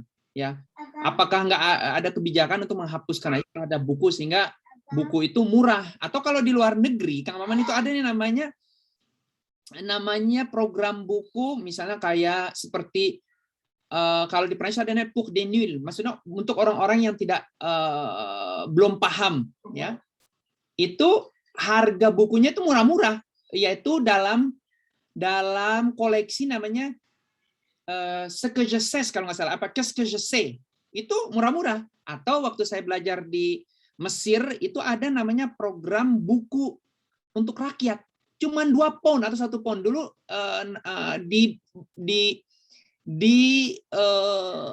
pimpin oleh istri mantan presiden Mesir, yaitu Suzan Mubarak, ya, istrinya Husni Mubarak.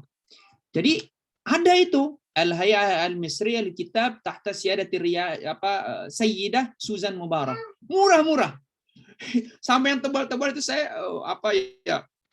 borong itu harga 2 pounds, 1 pound, rata-rata 2,5 pound, itu murah sekali. Artinya 10.000 ya, mungkin 10.000 atau 20 ribuan yang tebal-tebal itu.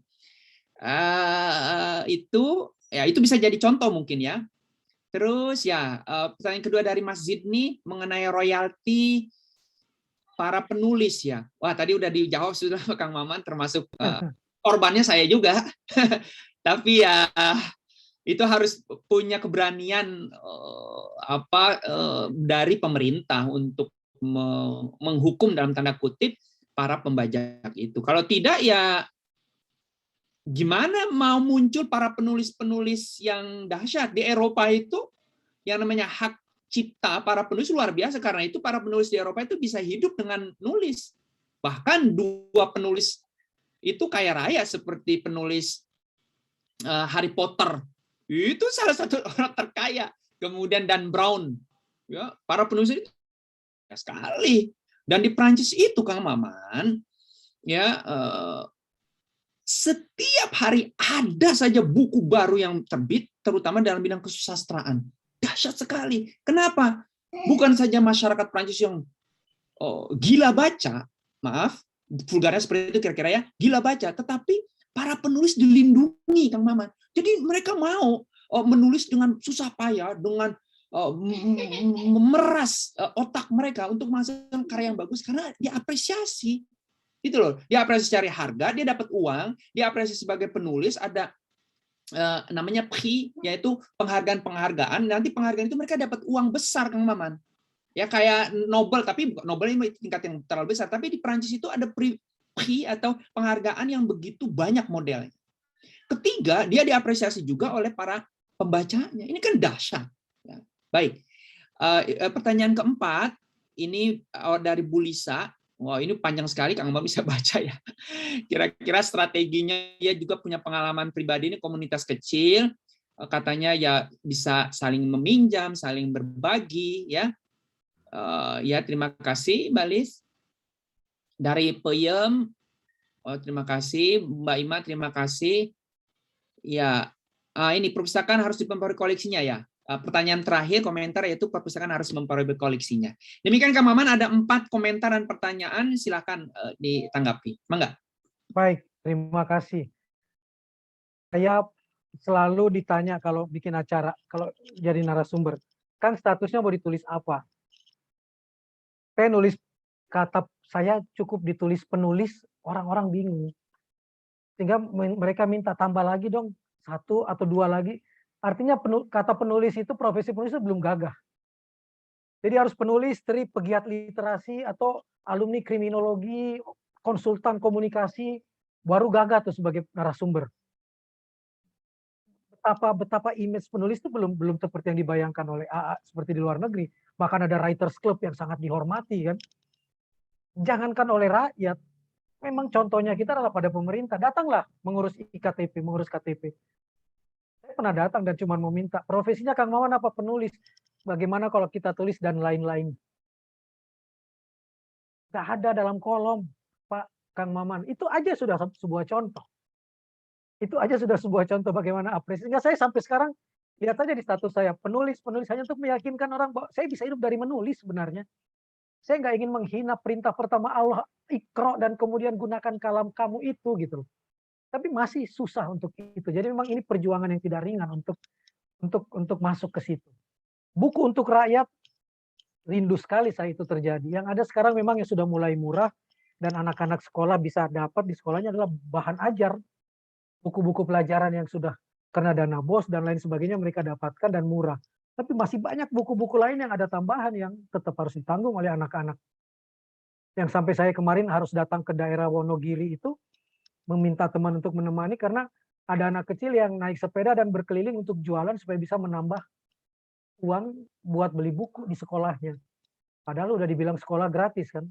Ternyata ada buku-buku tambahan yang tidak disediakan oleh sekolah misalnya. Struktur harga di dalam buku, kami cuma 10%, distribusi dan toko buku bisa 40%. Penerbit dapat 10%, selebihnya ada pajak dan lain-lain sebagainya. Belum pernah saya dengar buku dengan pajak dari negara 0% misalnya. Itu kan yang didorong terus oleh kita, oleh teman-teman, supaya ekosistem literasi bisa hidup. Karena yang paling ujung, paling pertama itu kan adalah banyak orang yang mau menulis. Dan perlindungan terhadap hak cipta misalnya. Ini yang sedang diperjuangkan oleh banyak teman-teman. Terelie mengamuk-ngamuk itu karena hal seperti itu. Ini mudah-mudahan kalau tekanan cuma dari dalam kurang, tekanan dari luar teman-teman diaspora juga bisa bicara dengan Ibu Sri untuk di Kementerian Keuangan untuk mengubah struktur harga buku-buku dan bukan cuma buku bahan ajar. Buku sastra dan lain sebagainya. Silahkan mencari tim kurasi untuk menentukan mana buku yang kita akan subsidi misalnya. Supaya ekosistem literasi ini bisa hidup. Itu yang kita harapkan betul. Dan buku mahal, iya.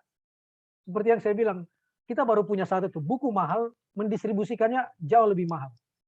Toko buku coba teman-teman kalau pulang ke Indonesia, buku di Jakarta 50.000, berarti kalau jual di Makassar sudah pasti naik 10%. Kalau jual di Indonesia Timur sudah pasti naik 20%. Itu toko buku resmi. Biaya pengiriman sama juga seperti yang saya ceritakan. Jadi saya berharap betul kepada pemerintahan sekarang setelah berhasil dengan infrastruktur jalan rayanya, infrastruktur Iqra dan intelektualnya juga harus jalan. Padahal saya di tempat pemberhentian kalau kita tidak bangun perpustakaan-perpustakaan kecil, buku-buku kecil, taman-taman bacaan kecil misalnya di tempat itu. Kenapa saya masih semangat dengan hal ini? Saya kebetulan penasihat Forum Taman Bacaan Masyarakat yang dibangun oleh rakyat karena peduli pada lingkungan sekeliling. Anggota di Forum Taman Bacaan Masyarakat yang tertulis resmi hari ini sudah 1.700 Pak, di seluruh Indonesia. Yang tidak dibiayai oleh negara. Mereka mau turun karena melihat rakyat di sekelilingnya butuh bahan bacaan. Supaya lebih besar lagi, gerakan kami adalah bagaimana perpustakaan berbasis inklusi itu penting. Semua orang bisa mengakses. Jangan direpotkan soal keanggotaan dan lain sebagainya. Supaya jangan sampai saya mempermalukan perpustakaan daerah yang dengan bangga mengatakan yang berkunjung ke perpustakaan daerah kami 25 orang sehari. Memalukan buat saya. Berapa jumlah penduduk kamu sampai yang datang cuma 25 orang. Sementara yang datang ke taman bacaan satu kali datang bisa 50 orang misalnya. Yeah. Dan jemput buku. Polanya harus diubah, jemput buku. Yeah. Bukunya itu yang jemput buku yang dia yang datang ke rumah-rumah penduduk butuh buku apa kami bawakan. Itu yang dilakukan oleh rakyat dengan taman bacaannya hari ini. Yang kedua, ubah jam perpustakaan. Di luar negeri kan perpustakaan 24 jam banyak kan? Cari di Indonesia perpustakaan yang katanya jumlahnya terbanyak kedua di dunia setelah India. Berapa yang 24 jam perpustakaan milik pemerintah? 1 jam. Yang kedua, dia bisa nggak diakses oleh semua orang? Berapa yang inklusi murni? Yang ketiga, dia peduli nggak, sensitif nggak dengan kebutuhan-kebutuhan khusus? Berapa yang punya pojok-pojok baca braille dan lain sebagainya misalnya? Ini masih jadi PR besar di perpustakaan kita.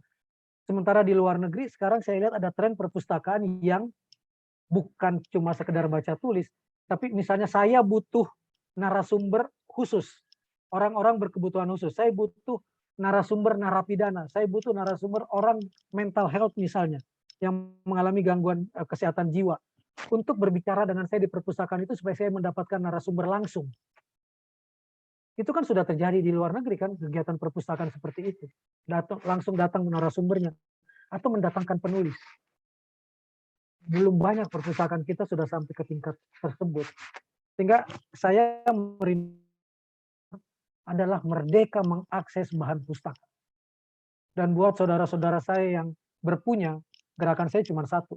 Beli 2 buku dalam 1 judul. 1 untuk anak Anda, 1 untuk diserahkan kepada orang yang membutuhkan bahan bacaan itu. Tangga kita yang butuh itu. Jadi satu sih penutupnya. Saya kemarin ketemu di satu acara, narasumbernya Buya Syakur, Pak Alwi Shihab, dan Haidar Bagir. Dia mengatakan, untuk apa kamu sholat, tapi kamu tidak memberi makan tetanggamu dan anak yatim yang kelaparan. Untuk apa kamu, kira-kira begini, untuk apa kamu mengamalkan Iqra sendiri, tapi tetanggamu di kiri kanan lapar buku, bahkan masih buta huruf. Kira-kira itu. Wow, terima kasih sekali Kang Maman. Sebelum kami tutup, ini ada beberapa tanggapan. Yang pertama, apa yang diungkapkan Kang Maman mengenai perpustakaan di daerah-daerah itu benar apa adanya seperti itu. Pengalaman kami penelitian di berbagai daerah, jangankan perpustakaan daerah, bahkan perpustakaan kampus milik fakultas sendiri kadang-kadang itu jarang pengunjungnya, ya, jarang pengunjungnya. Jadi memang betul perpustakaan kita ini sangat menyedihkan. Waktu saya penelitian baik di Solo, di Bandung, di Semarang, di Banten, masuk ke berbagai perpustakaan daerah itu, hanya menyedihkan sekali Kang Maman keadaannya. Saya punya pengalaman menarik di satu perpustakaan besar di Indonesia Timur. Gimana? Saya bilang, saya mau cari bukunya Agatha Christie. Oh, dia bilang ada. Dia bawa saya ke rak agama Kristen, buku-buku agama Kristen. Loh, kok ditaruh di buku agama Kristen? Ya kan, Agatha Christie Kristen kan? Dan itu yang membawa saya ke situ, seorang pustakawan. Ya Allah, ya Rabb. Berarti dia tidak baca isinya. Dia cuma tahu karena Agatha Christie berarti taruh di buku di rak agama Kristen. Bayangkan. Ya Allah, menyedihkan sekali ya. Kalau pustakawatinya sudah seperti itu, wow. Ya ini ternyata Kang Maman, apa yang saya temukan itu memang perpustakaan museum itu adalah tempat pembuangan dalam tanda kutip para PNS atau ASN yang tidak berprestasi. Jadi ya, mereka ASN yang tidak berprestasi, yang dianggap pokoknya jadi masalah bagi atasan, itu dibuangnya ke perpustakaan museum sehingga kita sudah bisa ketahui dan perkirakan bagaimana kinerjanya. Ya akhirnya seperti itu. Perpustakaan bukan saya sering ketemu kepala perpustakaan itu. Pernah saya ketemu, Bapak basisnya apa? Saya dulu kepala Satpol PP. Astaga. Ini wow. Dan saya ditaruh di sini ya karena saya berbeda dengan atasan dan menjelang pensiun. Jadi saya dikasih soft landing di sini. Makanya saya kalau datang ke sana, ke ruangannya, dia pasti di ruang terbuka untuk merokok. Dan nggak ngerti buku-bukunya itu apa isinya. Wow. Menyedihkan ya, menyedihkan sekali. Kang Maman, lagi-lagi di sini ini, baik di Prancis, Belgia, dimanapun, perpustakaan itu selalu penuh dengan orang, penuh. Bahkan saat saya lagi belajar masa S2 S3 di Paris itu, saya sering mengantri mau masuk perpustakaan. Bayangkan, perpustakaan buka jam 9, orang sudah berdiri di jam 8, setengah 9. Kalau musim panas, itu masih mending. Ini musim dingin, salju turun. Ini waktu saya S2 S3 di Paris, antara 2003 sampai 2013. Sampai nganti turun salju. Saya bertanya, ini di Indonesia ada tidak ya orang perpusnas, perpusda, perpus kampus, 1 jam sebelum buka, ngantri? Ada nggak? Nggak ada. Yang ada apa coba Kang Maman? Pas lagi mau lebaran atau Natalan atau di pusat potongan harga. Nah, itu benar. 2 jam sebelumnya antrian bisa berkilo-kilo. Bayangkan, itu dari situ kan terlihat antara orang yang minat baca dengan yang cuma minat belanja. Ini menyedihkan, Kang Maman. Baik. Makanya datangnya ke taman-taman baca yang dikelola oleh rakyat. Mereka berebut buku. Anak-anak itu berebut buku karena dibebaskan. Dan silakan rusak, silakan hilang. Wow. Nah, itu fenomena yang terbalik. wow. Sehingga saya dulu pernah mengatakan di Indonesia sebagai anak kriminologi, ada 3 tempat paling sunyi di muka bumi di Nusantara ini. Kuburan, permayat, dan perpustakaan. Ya Allah, menyedihkan ya. Menyedihkan. Baik, Kang Maman, ini ada banyak sekali pertanyaan ke pribadi. Alhamdulillah jemaah kita ini di Darul Yakin yang ada di Belgia ataupun di negara lain ingin menyumbang. Ya, apakah menyumbang uang yang kemudian dibelikan buku atau menyumbang buku, mereka akan meminta saudara-saudara mereka di Indonesia untuk membelikan buku dan mengirim ke Kang Maman. Jadi para jemaah ini, terutama para ibu-ibu yang baik dan solehah dermawati ini, meminta alamat rumah Kang Maman beserta WhatsApp, dan kalau ada mau menyumbang uang, mohon nomor rekening yang bisa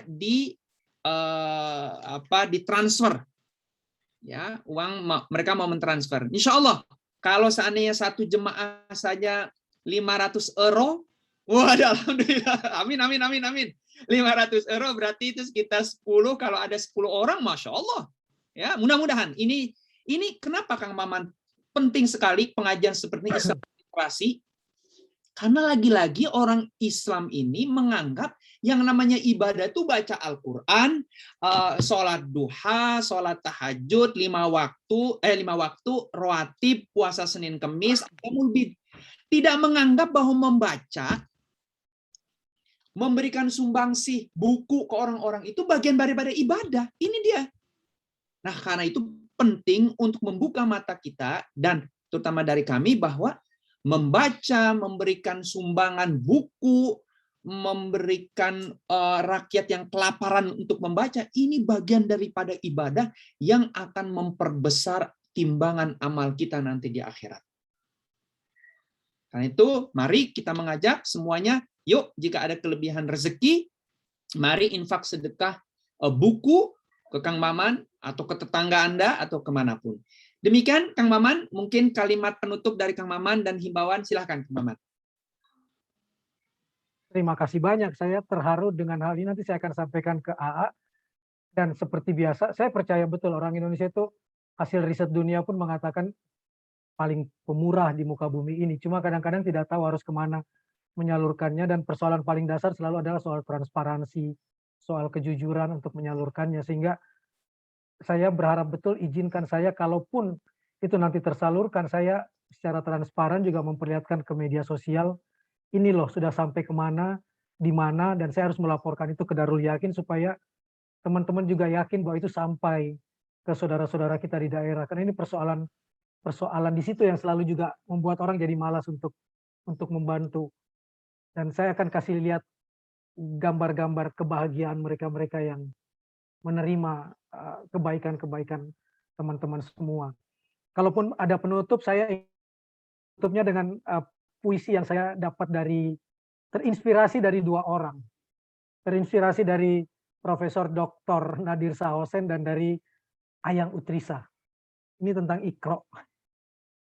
Bismillahirrahmanirrahim. Iqra. Katakan, apa sama orang yang tahu dengan yang tidak tahu? Atau pura-pura tahu? Luas samudra ditambah danau, dikalikan kali, dikurangi reklamasi, hanya setetes super milimikro dari ilmunya. Dia sungguh senang meminta kita lewat perintah pertamanya. Ingat, lewat perintah pertamanya. Ya, perintah pertama.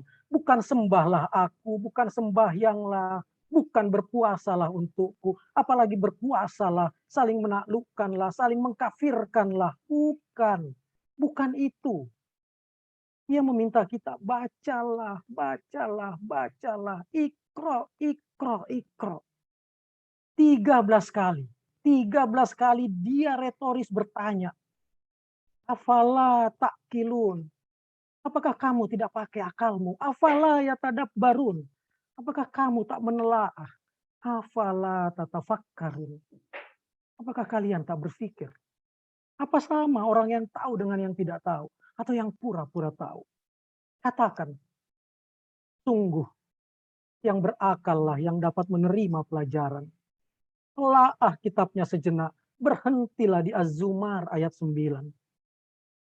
Ya Allah, aku mengetuk pintumu. Jangan pernah berpaling dariku. Sungguh, aku tak tahu apa-apa. Curahkan selalu pada kami. Ikro, ikro. Terima kasih. Wow, indah sekali. Mari kita beri tepuk tangan buat Kang Maman. Terima kasih sekali Kang Maman. Sebelum saya tutup, ini ada sepatah dua patah kata dari Lizar Nurbani sebagai koordinator pengajian diaspora Indonesia Darul Yakin, tetapi juga koordinator Sahabat Indonesia Kang Maman, dan juga koordinator ada LSM yang membantu memang anak-anak Indonesia. Ada Mbak Inong yang juga penggiat. Nah, mudah-mudahan ini Mbak Inong, kemudian Bu Julizar ini insya Allah mereka akan bergerak, kemudian melakukan sesuatu, mengumpulkan dana atau buku dan akan mengirimnya ke Kang Maman. Silakan Bu Julizar. Terima kasih waktunya, atas waktunya, Pak Yang. Kasih juga untuk Kang Maman. Alhamdulillah Kang Maman banyak pengalaman, banyak yang bisa diambil dari pengalaman Kang Maman, bahwa dengan Iqra kita bisa mengasah akal kita. Dengan Iqra kita bisa memilih informasi apa yang tepat untuk hidup kita. Mudah-mudahan ke depannya kita semua, kami di sini bisa membantu saudara-saudara kita yang ada di Indonesia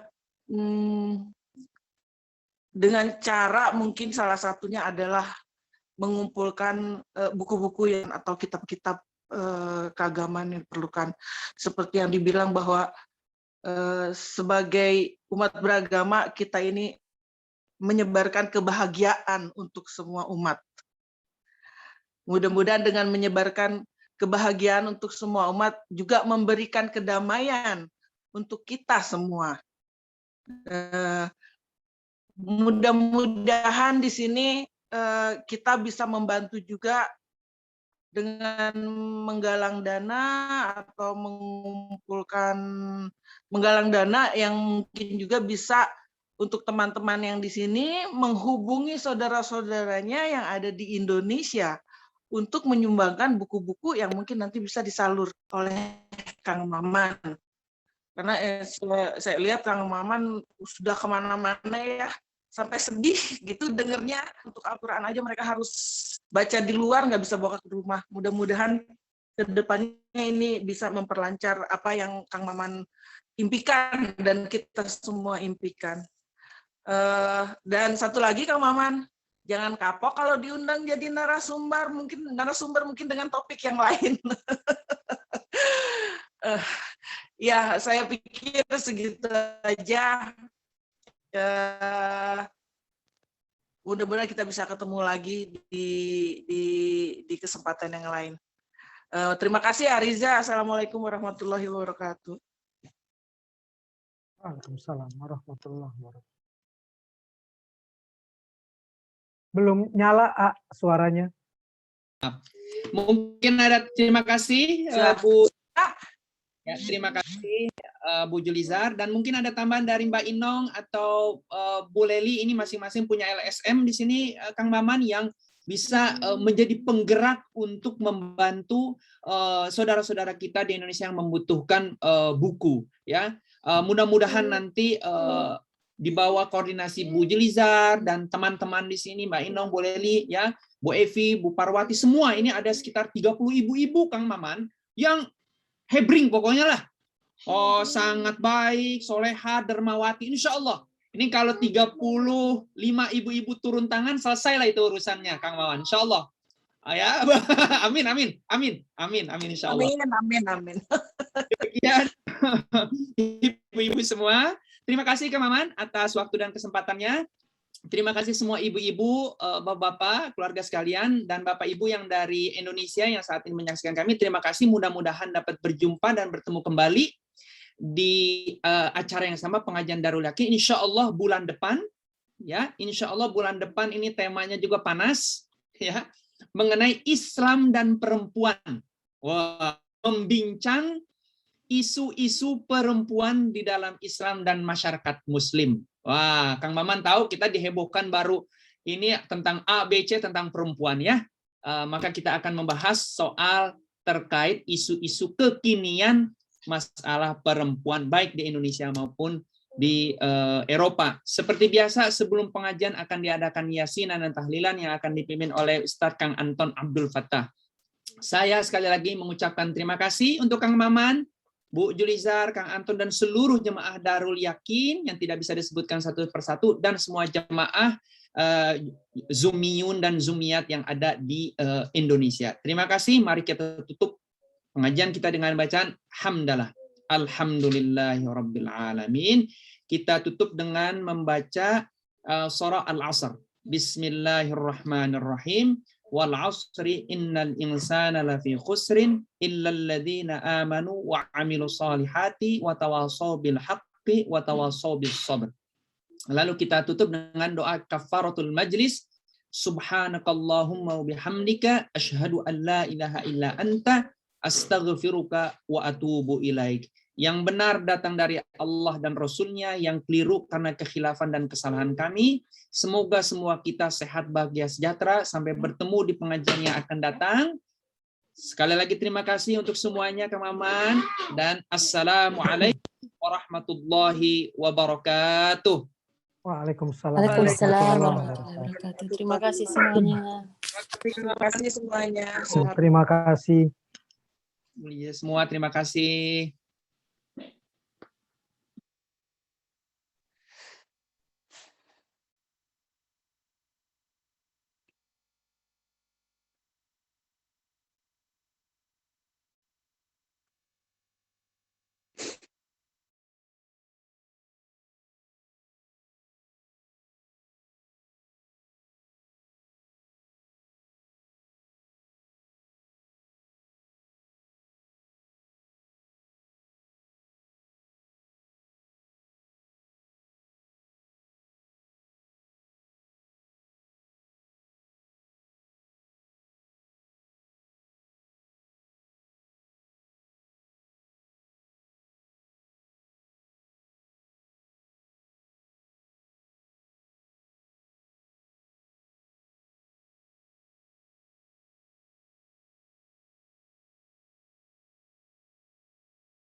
Oh, iya deh.